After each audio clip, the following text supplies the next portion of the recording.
Okay, so the frequency calculation, it's just an added piece to that opt-in-freq job. So you really don't have to do anything special to get a frequency calculation. But it's an important calculation because it tells you if you're at a local or a global minimum, and you can also use it to determine if you are in a transition state. Again, you start it by going to, in GaussView, calculate, Gaussian calculation setup, and down here on the method tab, you pick your theory and basis set, and you pick that opt-in-freq up here in terms of the job type. I always compute the Raman spectroscopy, Raman modes. That's not necessarily a default option, so I always click that one and make sure that Raman is yes. Because again, as a spectroscopist, I'm always simulating the IR and the Raman. So I want to make sure I don't do this whole calculation and then not have the Raman intensities. Okay. There are some other things you can do. You can do some NMR simulations as well. This gives you the vibrational frequencies, which you could use to simulate the IR and the Raman. So we've talked about this. We have the geometry optimization and the frequency calculation. So see the previous video if you want to look in more detail on this particular Gaussian job.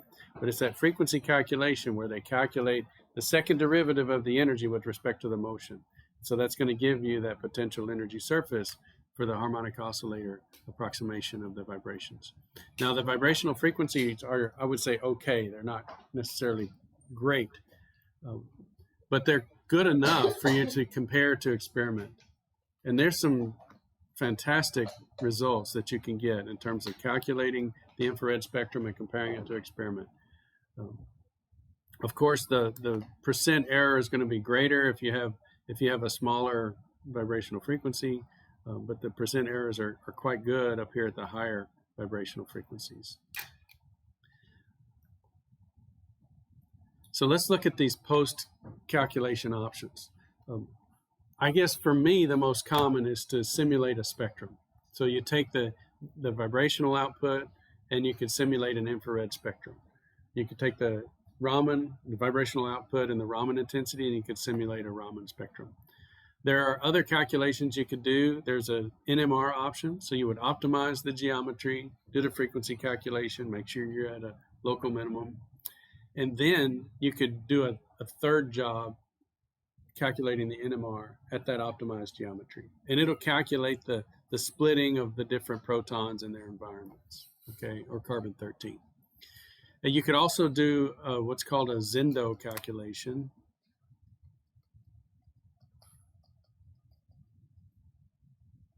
Or time-dependent DFT.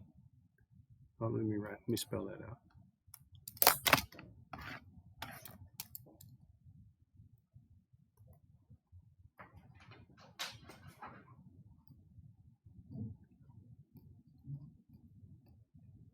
So if you did TDB3LYP, you would get in the output all of the singlet excitations, okay, and those would be the transition wavelengths that would calculate the UV-Vis spectrum, okay, and so you would see then the wavelength and what's called the oscillator strength or the transition dipole moment of that particular transition. So you could simulate UV-Vis, NMR, IR, Raman.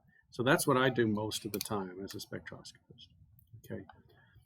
If you're interested in the reactivity of the molecule, so the highest occupied molecular orbital, lowest unoccupied molecular orbital, things that are happening with these different transitions, then you could calculate the molecular orbitals. So we'll learn about how to do that. The electron density surface, if you wanted to look at the electron cloud, it's going to be larger where there's more electron density. It's going to be smaller where there's less. And so we'll see the shape of the molecule. And then we're really going to focus on these last two, the electron density surface and the electrostatic potential map today. This is where the positive and negative portions of a molecule are, where red is negative and blue is positive, and it's mapped on top of that density surface. So let's look into some of these surfaces. These are examples of molecular orbitals. This is a wireframe view. So if you choose the option of wireframe, this is what you get. It's nice because you can see the atoms inside, but with all those lines, it can be kind of busy. Okay. So here we have, let's calculate the total electron density surface for benzoic acid. So I've got benzoic acid. I've done an optimization on it. It's now in its minimum structure. You can come up here. If I've loaded the checkpoint file, and so you can barely see that, but up here, it's probably impossible to see on your tiny little notes, but you're loading the .chk. Okay, so we've loaded the checkpoint file. The checkpoint file also has the geometry of the molecule in it, so you see the molecule. Then you come up here. Because you have a checkpoint file loaded, these are active. Like you see, they're not grayed out. And so you go up to Results, Surfaces and Contours, and then that produces this window here. So we see we have no surfaces here at all, just yet, okay? And you can click on Cube Actions, and you get this dialog. And you have these options. You can pick a molecular orbital. You can pick a total density, alpha density, beta density. Those, if you have unpaired electrons, you could look to see if it was the spin up electron density or the spin down electron density. That's good for looking kind of where that radical is located. So you could look at that if you had an unpaired electron. You could calculate the electrostatic potential map, which we will do after we calculate the total density. So we're going to pick total density. And so after you do that, it calculates it. Now we have a cube. This is a cube of data. So it is measurements around the molecule of the density in the Cartesian frame. It's it's not strictly a cube where all sides are equal, but it's a cube of data points, or a rectangular prism of data points around the molecule, where each point is calculating the square of the wave function for a little volume. Okay, so think about that. The square of the wave function is the probability distribution of the electrons. So it's taking all of those and adding them together. And so we now have that cube. And here's the dimensions of it in some form. I don't exactly know how to read that part. So then now we have a cube, we can compute a surface. So we want to walk through, if this is 0.01, and this is 0.01, and this is 0.01, and this one's 0.01. We could walk around and connect all of those spots that equal 0.01. Does that make sense? That's how we're getting the surface. We're going through that cube of data, connecting all of those points that have the same value. And here's the ISO value. So this ISO value that we're choosing is right here. We're collecting or connecting all of the points that have a density of 0.0004. You follow me? Okay. So after we do that, this is what we see. So you calculate that, and it starts showing that one with the ISO value 0.0004. Now you can't see the atoms, okay? So if you go on and you right-click it, you get View, then you come down here, you can hit Display Format. So if you click Display Format, then you get this dialog box right here. It comes up on the General tab if you want to change the background color. Let's say you're going to use this in a PowerPoint presentation and you want it to have a white background. You could change that right here, or you could leave it however. You could make it a green screen and make it transparent. You can do all kinds of things with this background color. But let's go over to the Surface tab. So now we've chosen a Surface tab. We've picked Transparent. So now we can see through the surface and we can see all the atoms below. So that's a really important selection. You got to right-click this, go to this View, Display Format, and then pick Surface and hit Transparent. This is fun as well, this Z-clip down here. So if I move this over, it's a plane on the Z-axis, which the visual axis is the Z-axis. It has nothing to do with the molecular Z-axis. This is just the visual axis. And you can, minimum means it's not clipping anything. If you go to maximum, or if you play with that slider, it'll cut that surface and make it disappear. So here it is, about halfway down. You see, I've cut open the surface and I can see inside without any kind of shading. So you can play around with that Z-clip and make your pictures look beautiful. Like you can see inside these surfaces. Any questions on the total electron density? Okay. Notice how it looks a lot like the space filling model, where the atoms sort of take up their van der Waals radii. Okay, and oxygen has a larger radius than hydrogen, so it has this large van der Waals radius here, VDW radius. And and hydrogen has a smaller one. And so if you were to like display with the space filling model, it looks very similar to this total electron density. Okay, but the total electron density is going to be more accurate, okay, than just the space filling approximation. We do the Z-clip. Now let's do an electrostatic potential map. So if we walk along here with a positive charge, so I'm going to draw a little cartoon, okay, and this guy's got a little stick, okay, and he's got a positive charge on the end, and he measures the force up and down on that stick, okay, mathematically. And he walks around this surface, and then that stick is really being pulled down. Well, he's standing on a negative area. And then if the stick is being pushed up, it's standing on a positive area. So mathematically, we walk around this surface and measure the forces on a positive charge. And so then we're going to have numbers all around, and we can then make those numbers a color scale. So that's what we do with the electrostatic potential map. First, we have to calculate the electrostatic potential cube. And so actually, we walk around the whole molecule in the cube and get all of the numbers since we're doing it. And that's so if we come along, we do the cube actions, ESP, we get the ESP, and then surface actions, we have a new mapped surface. Okay, there's a lot of options here, but this is the one that works for us. So we click new mapped surface, then we come up here and we select this radio button here, we get an ESP, we hit OK. And then it comes up and it shows that surface. Now notice this one here may also be shown, and so you may see some purple patches here from the previous one. And so we can come in here and say hide the total density.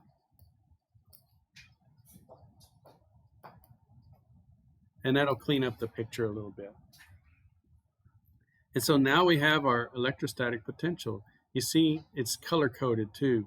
Red is negative, okay, and blue is positive. So we have a really blue area here by that acidic proton, and we have some negative here by these non-bonded electrons, and negative here with these non-bonded electrons.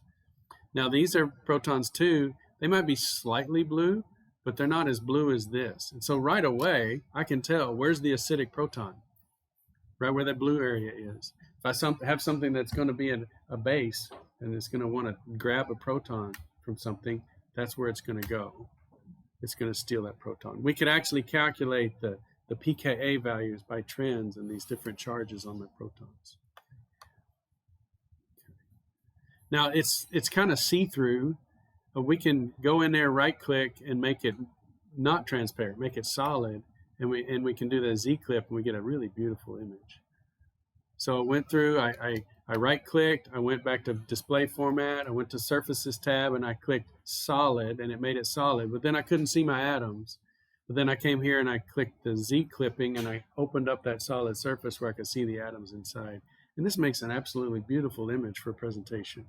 And so if you'd like to be able to do this, then this would be one of your options, is to go through and calculate the optimized geometry for a molecule, the frequency calculation, make sure you're at a global minimum, then calculate the total density, then calculate the electrostatic potential, and then map it out, make it look pretty, and that would be one of your project ideas. Okay, so be thinking about that. That's an option. Okay, so let's think about those density ISO values. So if we have a large number for this density ISO value, okay, 1 minus that is the percent of the electron surface that's on the inside of that surface. So this is the ISO value. We're walking around that cube, that cloud of calculations, and we're connecting all of the data points that have 0.05. If we get closer to the nucleus, that number is going to go up. So way out here, this number right here was 0.0004. That same point here is 0.01. That same point here is 0.05. You see that electron cloud is held really close to the positive nuclei. The farther I get away from the positive nuclei, the smaller the density of the electron cloud. Does this make sense? Okay. Notice where the negative charge is. It's way far away from the nucleus. And so this, these electrons on this oxygen really extend far out. They're not very close to that oxygen nucleus here. I mean, they're more negative than these blue regions, right? There's more electrons there than there are here. But as we extend that electron density surface out, we really can see, how far out those orbitals go. So these carbonyls have a huge reach, and that's part of their hydrogen bonding ability. They can really reach out and interact with hydrogens, positive hydrogens. Okay. Same here. This one extends pretty far out. That's still a pretty good positive charge. I mean, it was very positive, very close to the nucleus, still very positive, but still, even that far out, still very positive. So you see that hydrogen bonding ability and even acid-base character where that oxygen could steal that proton from the molecule. So you can learn a lot from the reactivity of a molecule by looking at the electrostatic potential map. You can also learn something from the size of the electron density. So let's to compare the two limits here. Look at the size of the electron density surface around the fluorine. So this fluorine is right there. And then look at it in lithium hydride. So this is the lithium here. So notice how all the electron density is surrounding the hydride. Yeah, so this definitely is showing that it's a Li plus H minus, where that proton is not a proton anymore. It's a hydride. It's an anion. Whereas here, it's got a dipole here going the opposite direction.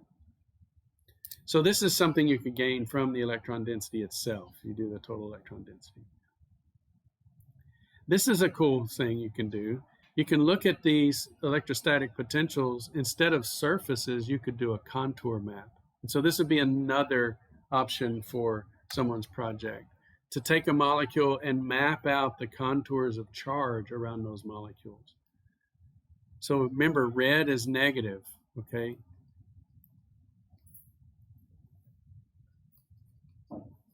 So this is showing in lithium hydride, look how the negative charge is all on the side of the hydrogen. And whereas HF, the negative charge is all on the side of the fluorine or the fluoride. Okay, so this is an electrostatic potential contour. So let's look to see how we can make these, okay? So we come up here we have these cubes. We've calculated the cubes. So we have our total density here. We have the ESP, or electrostatic potential. And then under surface actions, one of the options was to generate contours. So we generate these contours. It's going to create contours at these different ISO values. So look at all these lines. We're marching along connecting ISO values.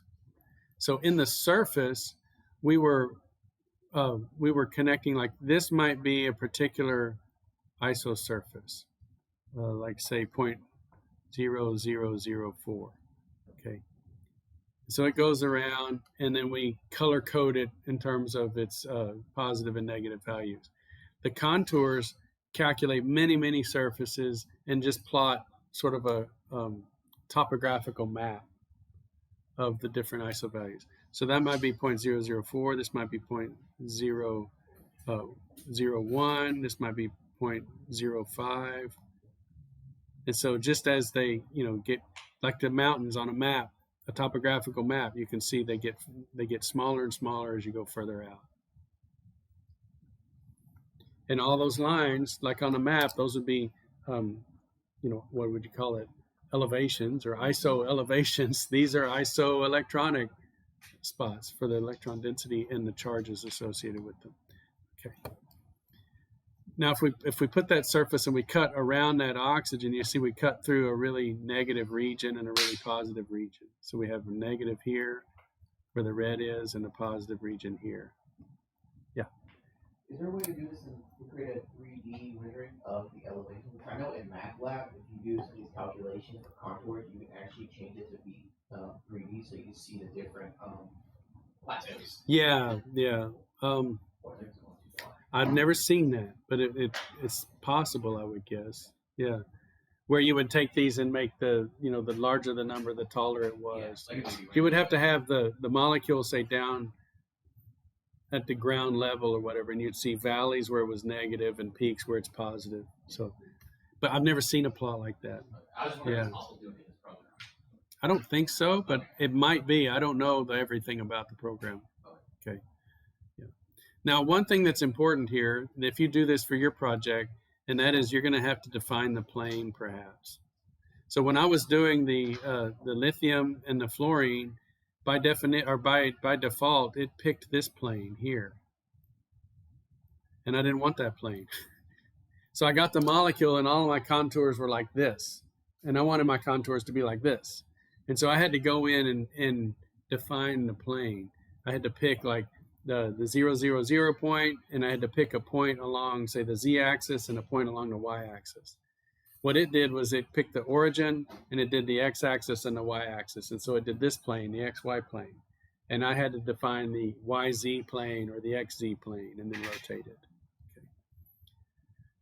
So that's just going to be one of the curveballs that you have to solve. It's not hard. You go in, you hit define plane, and you type like a 0 and a 1 and a 1 and 3 different axes, and you've got your planes. Okay, you send it through 3 points. But it's really cool. Like you could send a diagonal through the molecule. You could send it at any angle through that molecule. So if you had a directional bond, say in a particular structure, and you wanted to know the positive charge, negative charge gradient along that axis, you could use this contour map. Okay, you can even just show them on top of each other.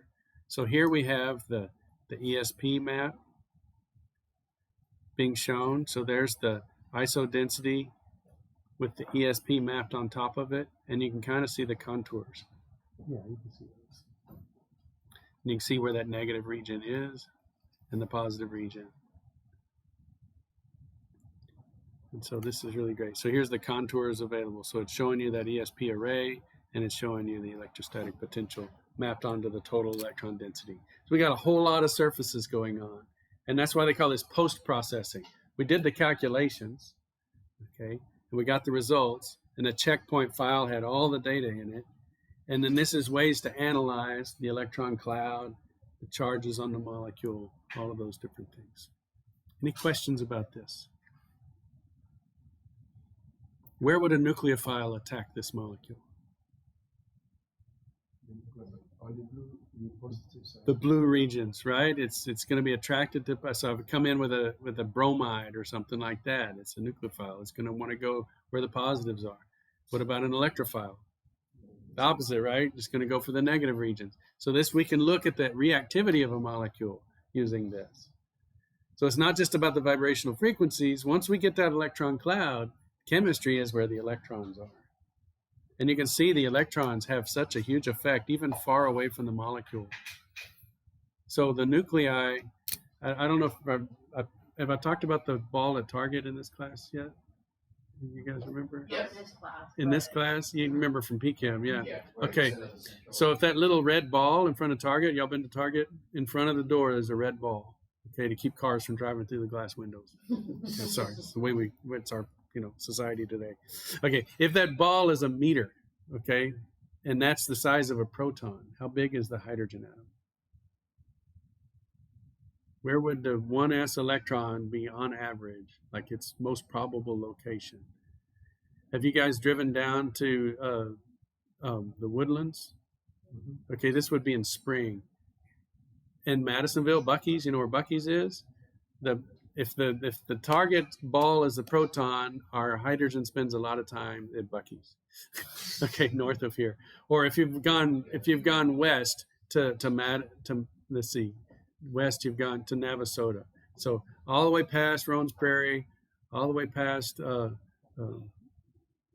Shiro, okay, Anderson. It's all the way over to Navasota, which is pretty far away. It's a 71-mile diameter. So the nucleus is tiny, is my point. these little balls here on the screen are not to scale. If we were to zoom out and see the whole molecule like this, 1 pixel would be the nucleus, mainly, probably, I would say. So this is what the molecule would look like if there were just pixels there. So if you can map the electron cloud, you can map the chemistry. Because if I'm coming to Huntsville and I want to react with a hydrogen atom, I get to Buc-ee's, I'm already doing chemistry, right? So that's what's happening with the molecule. As you come in, you start interacting with that electron cloud, even if it's a hydrogen, 35 miles away. Okay, and the nucleus is 1 meter. So you're dealing with 35 miles compared to 1 meter in terms of the chemistry. So that's why we focus on molecular orbitals and all of these things. It's all about the electrons. You can do impossible things with the Gaussian calculations. Like if you notice how this positive charge on this particular molecule, this carbocation, is able to be distributed around the ring using resonance, right? This is like an organic chemistry exercise. You just move the double bonds around and move that charge around. Well, naturally, that's going to distribute that positive charge over the whole molecule, right? And that's what makes this a stable cation, because there's no single location where a nucleophile can attack, right? Because it's not localized, it's distributed over the whole thing. Likewise, you're distributing the electron cloud over the whole thing too. And so we don't see any positive regions here. We see a little bit of a negative region here on the ring because it's been drawn out onto that carbon. That electron density has been drawn out. But we can do something impossible in computations. We can change that dihedral angle and fix it to where now that p orbital that's missing an electron is stuck. It can't communicate to the ring. You can't do that in the lab. Can you get a molecule and twist one thing and say, okay, how much energy do you have? Tell me, But you can go into Gaussian and you can twist that and say, all right, stay there. And now let's calculate the structure of the electron cloud. And what do you expect? Yeah, sure enough, positive charge is localized now. And so is the negative electron cloud where that ring is. So this is really cool. You can see, excited states. You can see places where reactivity is increased or decreased based on structure. So that's it for that set of slides.